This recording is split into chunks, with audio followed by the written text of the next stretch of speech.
This video is about a man who was one of the best intelligence chiefs during the Cold War. He was head of the East German Intelligence Service for 34 years. For half of that time, in the West, no one knew what he looked like, which gave him the title Man Without a Face. I'm talking about Markus Wolf.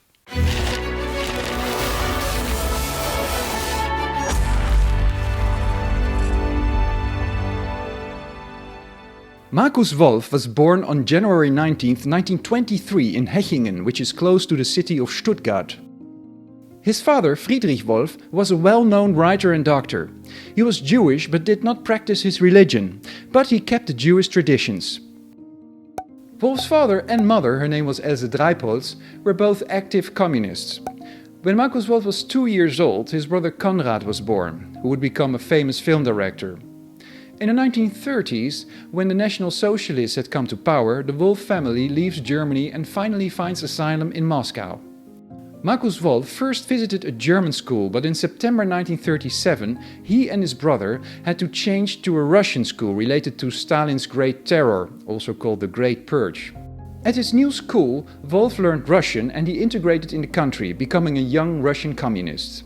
In 1940, Wolf started studying airplane engineering, but 2 years later the Communist Party sent him to the secret Communist International School called Comintern in Kuznarenkovo. The school was camouflaged as an agricultural school and all students and teachers got a code name. Markus Wolf went by the name of Kurt Förster. At this school, Wolf also fell in love with Emmy Stenzer, whom he married in 1944. The Comintern school was closed in 1943 because of the war, so Wolf went back to Moscow, where he got a job as radio announcer at Radio Moscow. In 1945, just before the Second World War had officially ended, Wolf returned to Germany as part of a group of communists led by Walter Ulbricht, who would later become the General Secretary of the Socialist Party and the head of state. Ulbricht ordered Wolf to work as a journalist for the Communist Party, which Wolf wasn't too happy about at first, because he thought he could be of more help in other operative functions, and he also wanted to finish his studies. But Ulbricht, whom he perceived as a cold, impersonal man, did not allow that. But after a while, Wolf starts to like his new job. End of 1945, Wolf was sent to Nuremberg as a reporter of the Nuremberg trials, the trials of the leaders of Nazi Germany. After the German Democratic Republic, the GDR, was founded in October 1949, Wolf was summoned to return to Moscow, where he got to work at the East German Embassy as a diplomat. Not for long, because 1.5 years later, in September 1951, the East German Intelligence Service was founded under the cover name Institut für Wissenschaftliche Forschung, Institute for Scientific Research. High-ranked party officials want Wolf to move to Berlin again, to be part of the East German Intelligence Service. End of 1952, totally unexpected, Wolf, aged only 29 years old, was promoted to the position of head of the Foreign Intelligence Service. Getting spies in place in West Germany was not hard. Because of the same language and culture, Wolf could train his people with the minimum necessary and then send him to the West as a refugee. Over the next decades, he would build a network in West Germany consisting of around 500 full-time agents. In 1953, the intelligence service became part of the Stasi. Although Wolf had now become deputy of his boss Erich Mielke, the Minister of State Security, he never represented him. The relationship between the strategically thinking and intellectual Wolf and tactical and ruthless Mielke was bad from the beginning. Wolf stated that Mielke, who generally trusted nobody, always liked to make clear that he was Wolf's boss. Later, in August 1961 for example, when the Berlin Wall was built, Mielke of course had been aware of it, but he hadn't informed Wolf, who had his agents all over Berlin. Now Wolf was not able to pull them back easily. On the other hand, Wolf saw Mielke as his commander, and he was not the last to start singing hymns of praise about him on official events. The full Stasi staff had military ranks, and in 1954 Wolf got the rank of Generalmajor, Major General, and in 1956 Generalleutnant, Lieutenant General. In 1953 Stalin died.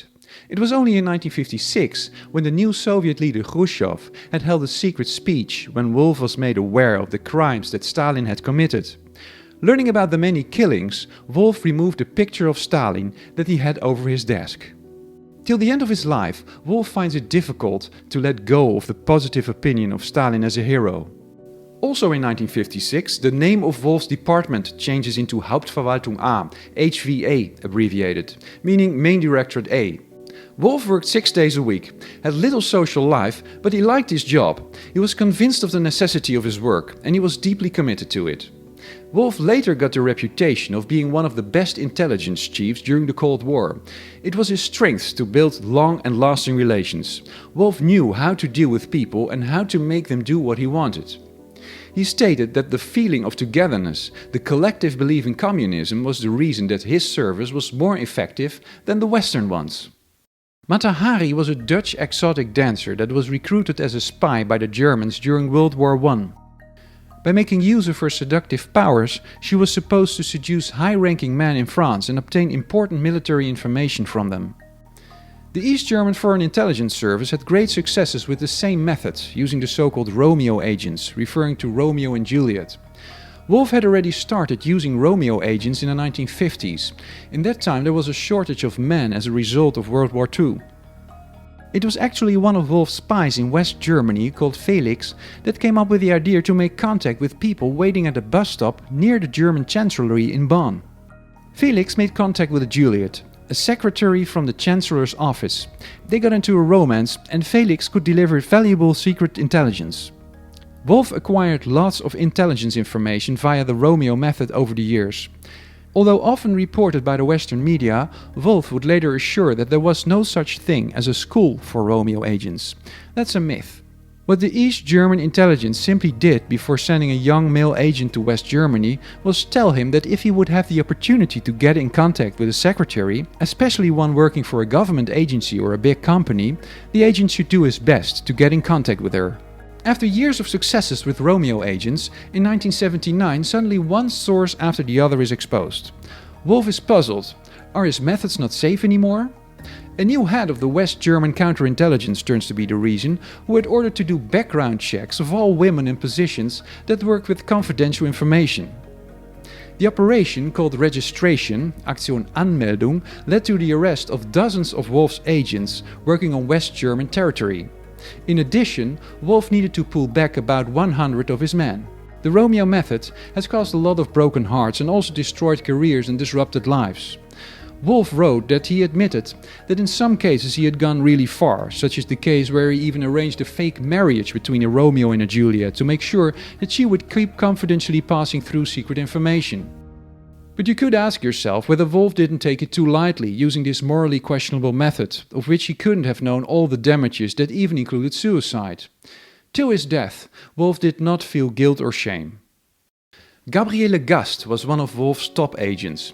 Gast was a PhD student at the West German Aachen University and was recruited by Wolf's people when she was doing her research in the GDR in 1968.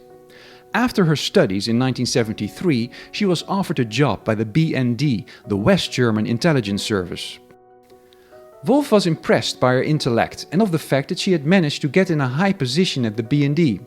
One of her tasks was to put together the most important intelligence information for the West German Chancellor, which she passed through to Wolf. Because Gast was one of Wolf's top sources, they met several times in person. During their last meeting in 1986, Wolf showed Gast her party membership book of the SED, which indicated that she was only a candidate member and not a member. As Gast had already requested Wolf to take care of her party membership years ago, she was deeply insulted and felt neglected by Wolf. After the demise of the GDR, Gabriele Gast was arrested and spent 3.5 years in prison. She initiated an exchange of letters with Wolf in which she expressed her feelings of disappointment in him. Gast had finally been betrayed by a Stasi officer, which Wolf had assured her never would happen. In his letters to her, Wolf praised her and her accomplishments, and he mentioned how much he appreciates her as a person, still mentioning their friendship. Therefore, her reaction at the end of the 90s when she learned that Wolf hadn't even mentioned her in his autobiography is very understandable. She was outraged. In the second edition of the book, Wolf added 5 pages about her. In the list of Wolf's successful agents, also Günther Guillaume should not be forgotten. Guillaume managed to become the secretary to West German Chancellor Willy Brandt. After Guillaume had been exposed and arrested, this led to the resignation of Brandt in 1974. Worth a separate video. Until 1979, the West German Bundesnachrichtendienst, the BND, was not able to obtain a photograph of their opponent Wolf. This gave him the name Man Without a Face. But in January that year, another setback occurred. First Lieutenant Werner Stiller, who worked for the Department of Science and Technology at Wolf's main Directorate A, HVA, defected, taking a lot of important secret files with him. With the help of Stiller's files, the BND was able to identify dozens of East German agents. Although Wolf's service was able to warn the agents, a number of them was arrested and convicted. But on top of that, Stiller was able to identify Wolf on a photograph presented to him by the BND. The photo was taken by the Swedish Secret Service during one of Wolf's missions in Stockholm in the summer of '78. 2 months after Stiller's escape, the magazine Der Spiegel had the picture on its front page. Although Wolf admitted that this was a shock to him, he also stated that during official events he often was in the front row and never hiding, and that the Western journalists just had been incapable of identifying him. They just should have asked their GDR colleagues who that man was, Wolf said. But it wasn't that simple those days. Collegial relationships between Western and Eastern journalists were rare, and even if there had been a contact between both parties, the question is whether it would have been so easy to find out the truth. The defection of Werner Stiller had another tragic effect. Stasi chief Mielke ordered that all employees in Stiller's department should be checked. During this verification, it was noticed that some documents of Officer Werner Teske were missing. Teske, who had gotten frustrated with the GDR regime and planned to defect, had taken secret documents home with the intention to take them with him to the West. After months of severe interrogations and a non-public hearing, Teske was sentenced to death. Stasi documents, however, state that Teske got a life sentence, possibly to mask the death sentence. Or was the sentence exacerbated retroactively? Fact is that Teske was executed on June 26, 1981, the last death sentence passed in the GDR. Teske's request for mercy had been denied. Wolf, in his memoirs, writes that this cannot be justified, because treason had not occurred, and because it was kept secret there was no deterrent effect either. Wolf, being the head of HVA, should have known about Teske's arrest at the time. Why hadn't he done anything to save his employee's life? In February 1983, at the age of 60, Wolf told his boss Mielke, who was 75 at that time by the way, that he wanted to retire soon. Mielke didn't immediately agree, but finally said yes under the condition that Mielke himself would decide the exact timing.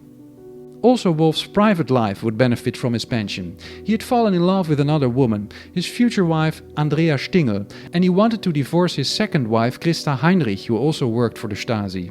Wolf informed Mielke, who at first didn't want him to divorce, being afraid that Wolf's second wife, as an act of revenge, would leak secret intel to the West. End of 1986, Wolf left the service.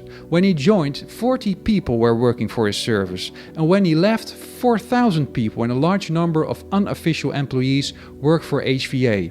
He would keep an office with the secretary at the Stasi headquarters, being available for a successor, and he got an apartment in the center of Berlin.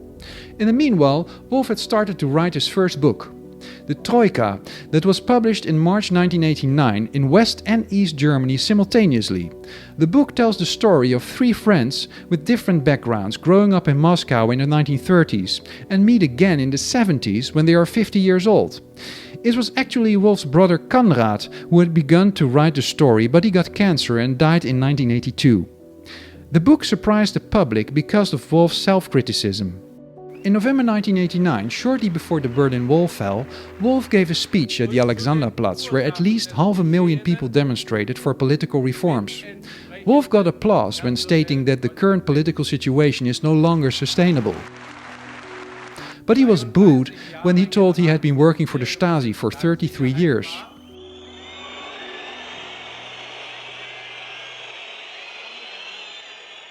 In March 1990, the still West German side approached Wolf with an offer.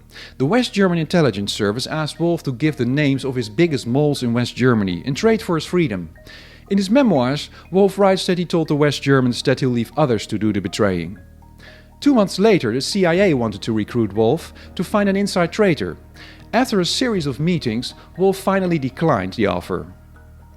Totally unexpected, a third party knocked on Wolf's door. It was Israel. Wolf, being half Jewish, immediately was enthusiastic about the offer. A newspaper would be interested in his information.